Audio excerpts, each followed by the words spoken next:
Hi, welcome to Politics with Gen Z. My name is Quintarius, and this is Politics with Gen Z.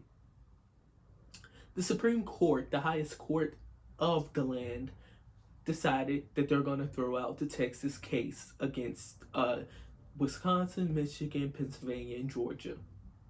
Because, first of all, the Constitution clearly states that each state has the right to have their own elections. And second, Texas decided to sue these states after the election happened. So it made no sense. Now, I wonder if Texas would have sued before the election, what would have happened. But we're not going to go there. But this should have been the moment Donald Trump was like, okay, it's over. He's still on Twitter. We're going to keep fighting. That's what he's telling his. I don't know what to call these people anymore. These are not Republicans. They don't care about Republican values anymore. They just care about if Donald Trump's happy or not. Because if you ask one of them, why is it important for him to be president? For me, I have not got an answer. The only answer I keep getting is because he's the greatest president. Most people will say, we need to keep fighting for pro-life, this and this and this. As a Republican, that will be their answer. No, they're saying the person name instead of their values. So they're putting the person over their values. And as far as the Republican Congress, at this point, 126 people from the Republican Party signed on to the Texas lawsuit against those states. So that tells you that the Republican Party no longer works for the people. Well, at least half of them don't. They work for Donald Trump. They are the Republicans. And then the Texas GOP chairman decided that he wanted to tell the states that they should start a secession, which is the withdrawal from the United States to create their own country. Any real Republican would literally condemn that statement within 5 seconds. The last time that happened was during the Civil War, and the Democratic states withdraw, and they are getting their butt kicked by the Republican states, and they end up coming back to the country and creating. That's just dumb to do, and I think it's dumb for Republicans to sit there and let somebody speak on behalf of their party.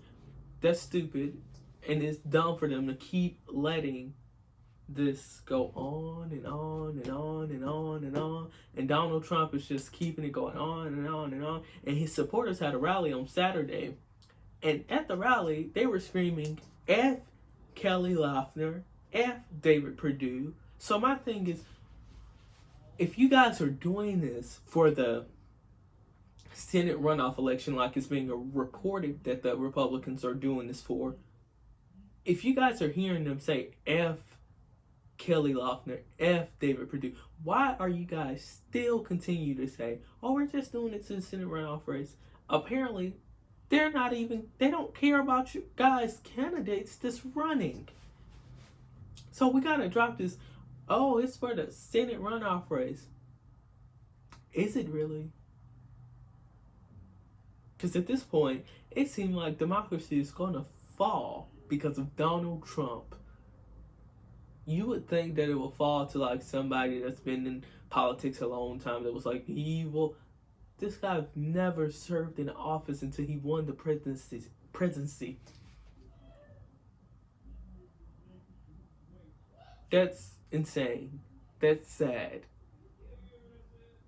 That's insane. And I honestly wish that people would stand up and speak.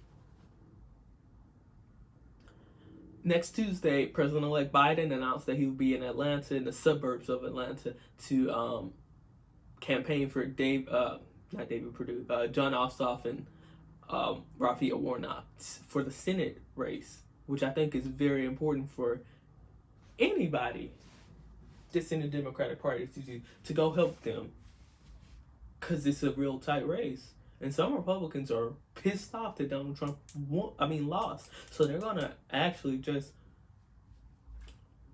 get more people to vote. So I think they need to get those Democratic voters that voted in the general election riled up to go vote again. They need them. they should want them to go vote.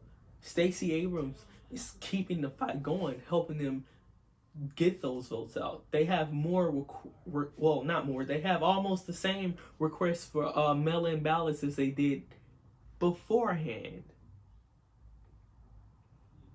from the general election. So it's going to be a tight race. Hopefully John Ossoff and Raphael Warnock pull it off.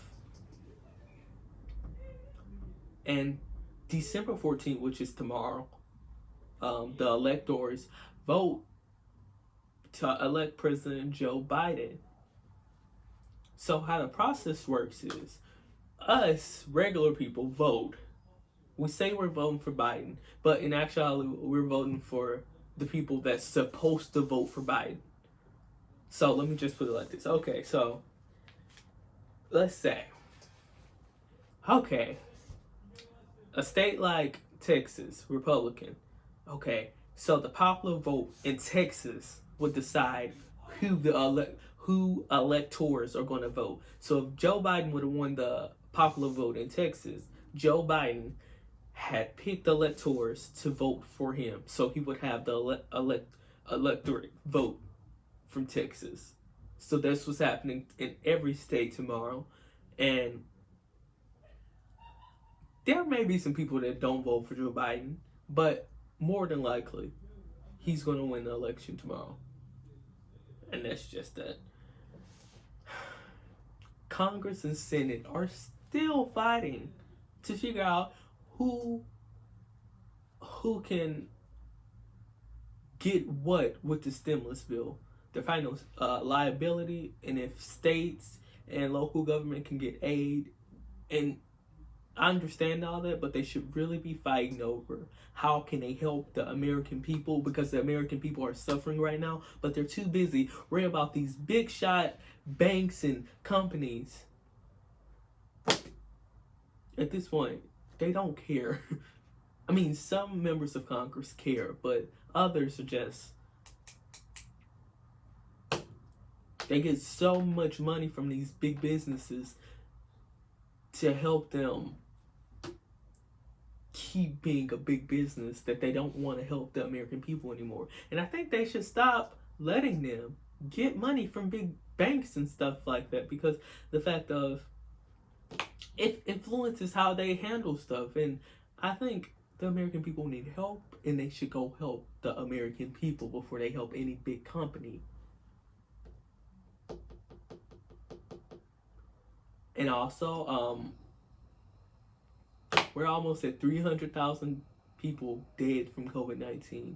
And at this point, I think that if you don't care, it's no way to convince you.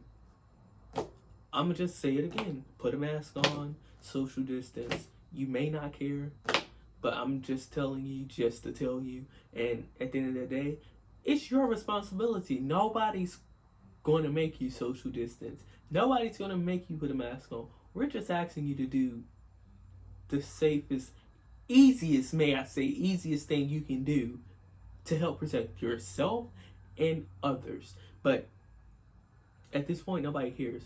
And just because the vaccine is going out doesn't mean that, oh, mask off, mask off, mask off, mask off. No, masks don't come off yet. You have to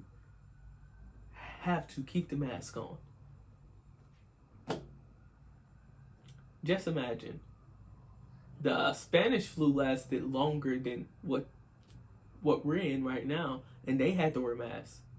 We do not hear any stories about it being politicized, people acting crazy, punching each other in the face over masks.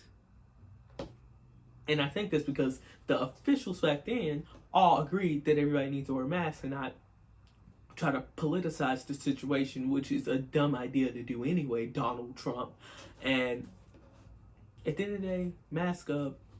And if you can, go donate to any foundation in your neighborhood to help people that's struggling right now. Food, toys, Christmas up coming around. Help people. Help people, and you will be helped. That's all I got for you today. Thank you for watching Politics with Gen Z. My name is Quintarius Oliver.